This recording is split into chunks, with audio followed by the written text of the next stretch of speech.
The Odyssey. Why? Why would I ever doubt Christopher Nolan?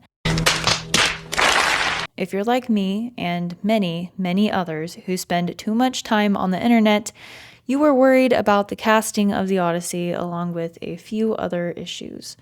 Well, I'm happy to admit to being wrong, which is very unusual for me. Good job! Now, the sheer amount of stars in this movie was a bit distracting at the beginning, but everybody, and I mean everybody, gave it their all. So let's go ahead and address the most controversial castings, starting with the mouse in the room. I'm a mouse.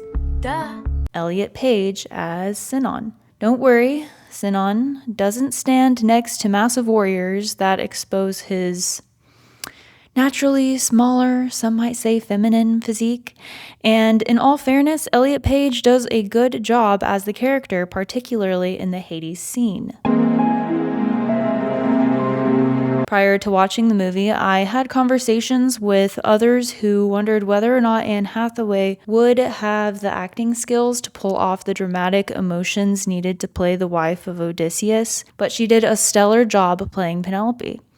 At times, she is sympathetic and then unlikable, but you continue to root for her. Never did I question if another actress could have pulled off a better performance. Now, Lupita, her appearance varies greatly from the character's physical description in Homer's book, but the only physical description of this character that is actually integral to the story is how beautiful she is, and Lupita at least fits that description, so she still serves her purpose well in this movie and does a great job.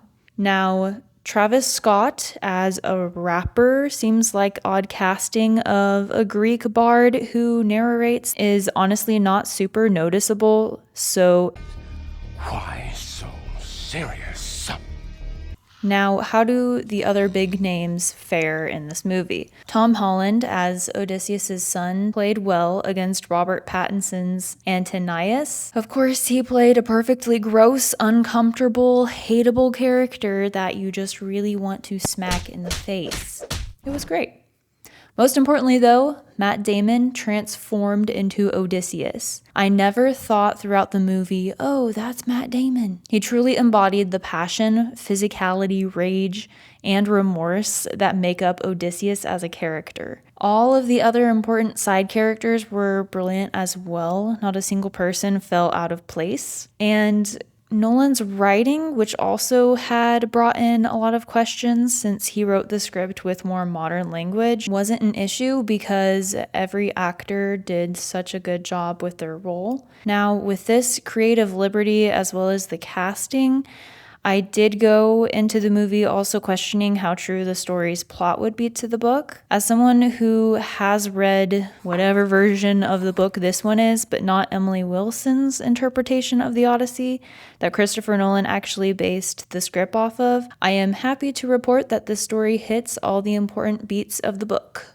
Honestly though, my most recent familiarity is from watching Epic, which I highly recommend. Going into this movie with some understanding of Homer's The Odyssey is helpful for sure, especially during the movie's first act, because you really get thrown straight into the story and have lots of character names and motivations to keep up with.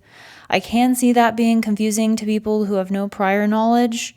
So if you aren't familiar with the story, I'd suggest reading the beginning of the book. However, compared to other Christopher Nolan films, this one is on the easier side to follow, which I do appreciate. So if you don't have the time to read ahead, you'll be fine. And I must admit, I'm a bit jealous that you're going to experience this epic story for the first time, since the movie still does a fantastic job at covering all the themes and character arcs that the Odyssey has to offer. Also, in true Nolan fashion, every detail has purpose that intensifies the story. From the lighting to the score to the sound, set, and costume designs, the care that went into each of these aspects of the movie clearly added to the immersive nature this movie has to offer. The director of photography often uses fire for lighting in stunning ways that add to the brutality and creepiness of the story. Even more impressively though, I can't help but admire how Nolan utilizes real locations. Having just watched the live action Moana, Brother, which also spends a lot of time following characters on boats.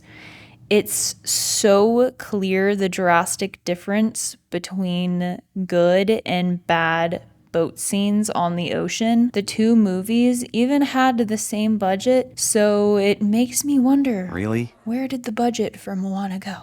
Anyways, the Odyssey also did a much better job utilizing CGI for only enhancements.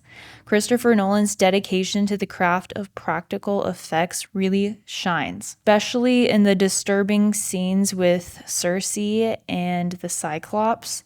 I mean, come on, they literally built a 60-foot puppet for the Cyclops, and it was creepy. I thought I was watching a horror movie here. The cave scene is also where the sound design really hit me.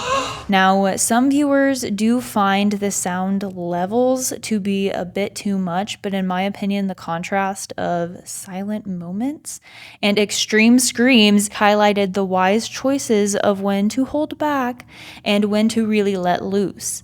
The violent, dramatic score throughout the movie also hit hard while not distracting you from the story. By the end of the movie, I was literally sweating, so I wouldn't suggest doing cardio like I did right before going because I know my heart rate was probably way too high for way too long. Of course, I highly recommend watching the Odyssey in an IMAX theater if you can. I cannot wait to watch this movie again, so please subscribe, leave a like. One day I would love for these reviews to at least pay for my movie tickets. So pretty please, with sugar on top. And let me know in the comments if you would be interested in a spoiler review or a Christopher Nolan film ranking. And thanks for watching.